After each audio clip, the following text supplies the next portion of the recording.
are folded and returned to be used again.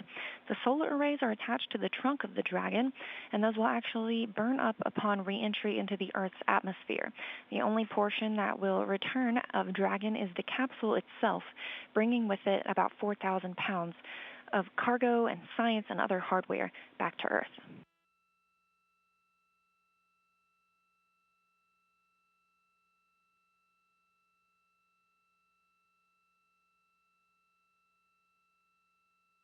Radiation Rover asks if this is a farewell to the first-gen Dragon, and it is. Speaking of the solar arrays, they will actually be folded around the trunk of the Dragon capsule, moving toward the second-generation body of spacecraft.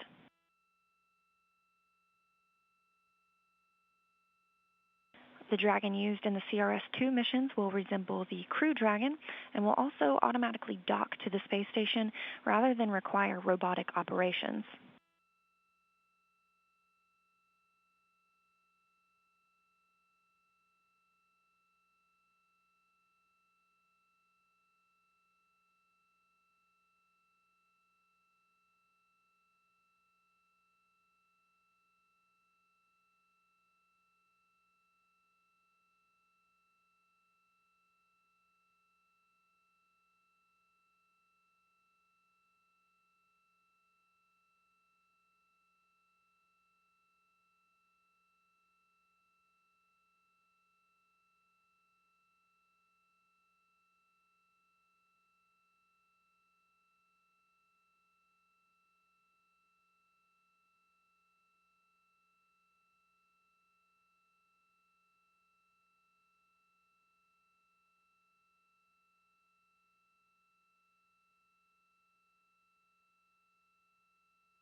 Departure burn 3 is now in progress.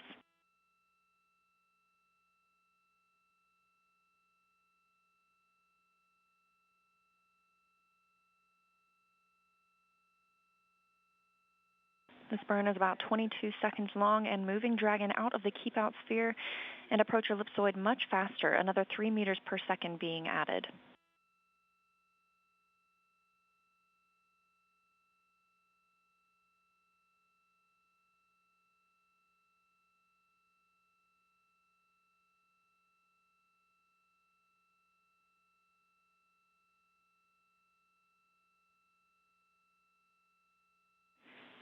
Station Houston, departure burn 3 is complete and Dragon is outside the keep-out sphere.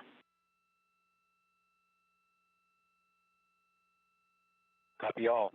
That was the last time the ARM and Dragon will meet that way, so it's fun to watch. Absolutely. I looked it up, and the first official CRS-1 Dragon mission was October 2012 in Expedition 33, met by Sonny Yuri and Aki. And so thanks go out to our hardworking partners at SpaceX at the end of this first of many chapters together.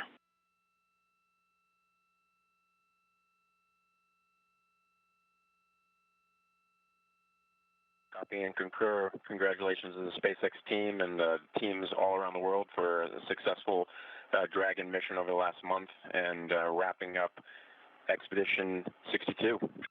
Looking forward to the Soyuz arrival and day.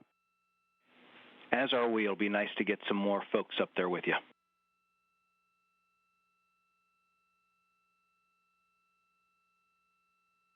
Brandon, if you have anything else for me, I'll get into my cleanup steps here and my timeline.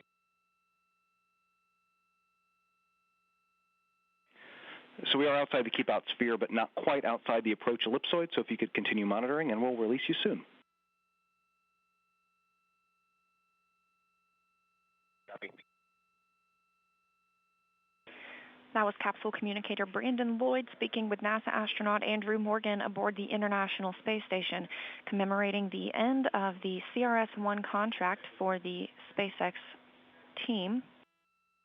Dragon is now outside the keep-out sphere, that 200-meter radius around the International Space Station, and it's making its way toward the approach ellipsoid, that 1 kilometer by 1 kilometer by 2 kilometer ellipsoid around station.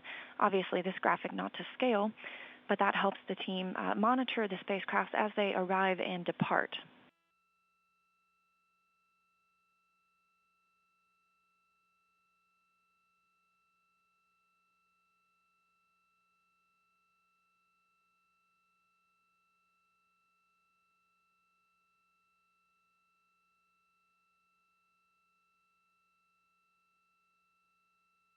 The International Space Station and Dragon now flying about 268 statute miles over the Tasman Sea.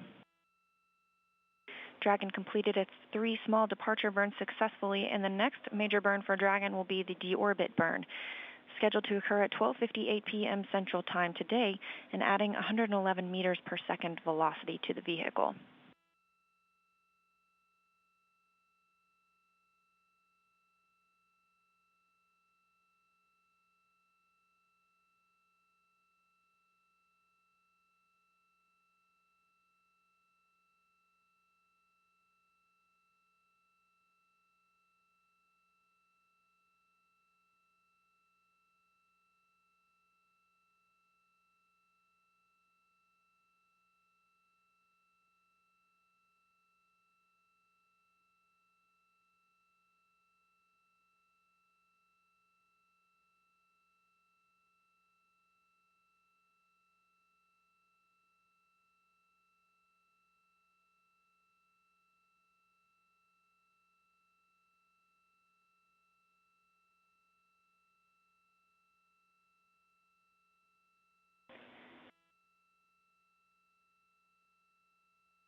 We've got a couple of Ask NASA questions on Twitter, one from Simon asking if we will be broadcasting the splashdown later today.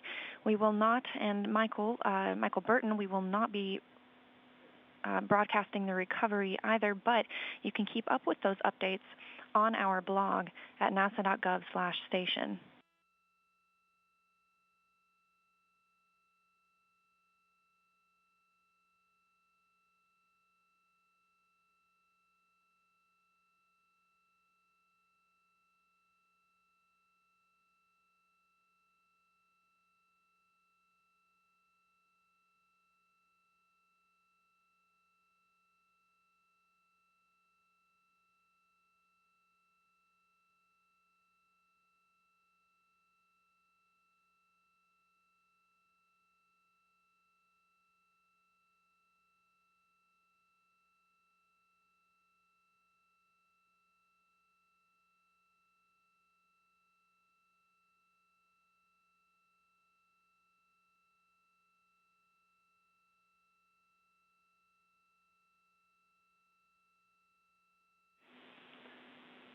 Drew, Dragon is now outside the approach ellipsoid and on a safe 24-hour free drift trajectory.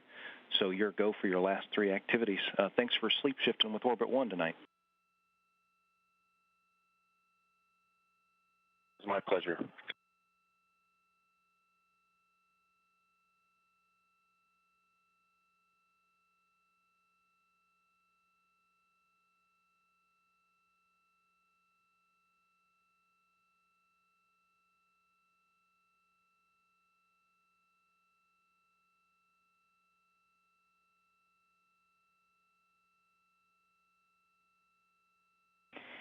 As you just heard Capcom Brandon Lloyd relaying to NASA astronaut Andrew Morgan, spacecraft is now outside of the approach ellipsoid. That means the joint operations between NASA and SpaceX have concluded. So full responsibility for the vehicle is handed back to the SpaceX flight control team in Hawthorne, California.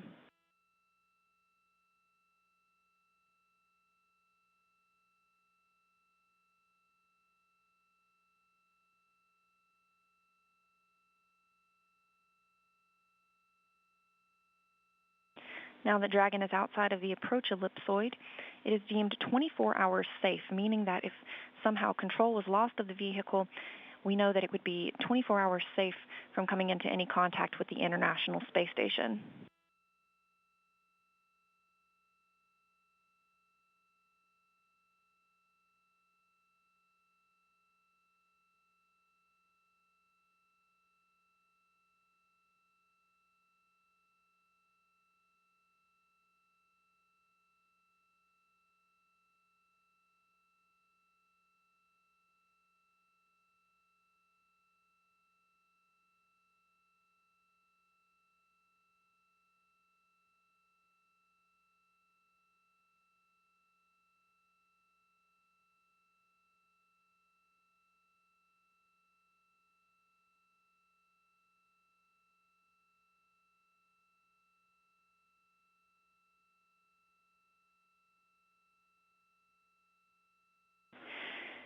Dragon launched on March 6, 2020 and arrived on March 9th, and today we see SpaceX Dragon's 20th resupply mission and the end of the CRS-1 contract come to an end on April 7, 2020, with an 8:06 a.m. Central Time release of the spacecraft as the space station was flying east of Vietnam.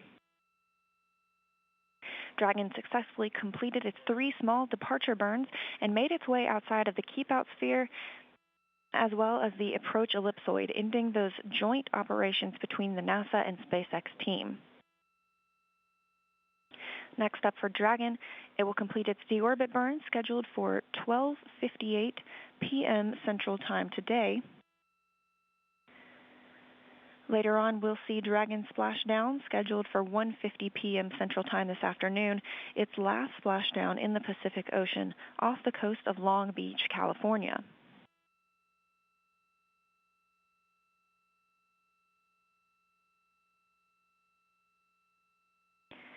Later this week, we've got a busy week, next couple of weeks actually, for events for the International Space Station. And on April 9th, just 2 days from now, we will see the next launch of a crew to the International Space Station. That'll be at 2 a.m. Central Time, 3 a.m. Eastern Time. The Soyuz MS-16 crew will begin Expedition 63.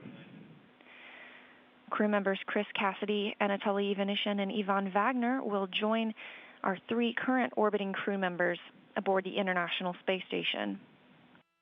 We hope you'll join us for that coverage beginning at 2 a.m. Central Time, 3 a.m. Eastern Time this Thursday, April 9th. That wraps up today's coverage for the SpaceX Dragon on its 20th resupply mission to the International Space Station, also coming to an end of the CRS-1 contract. We're looking forward to big things with the CRS-2 contract with SpaceX and with all of our upcoming events. This is Mission Control Houston.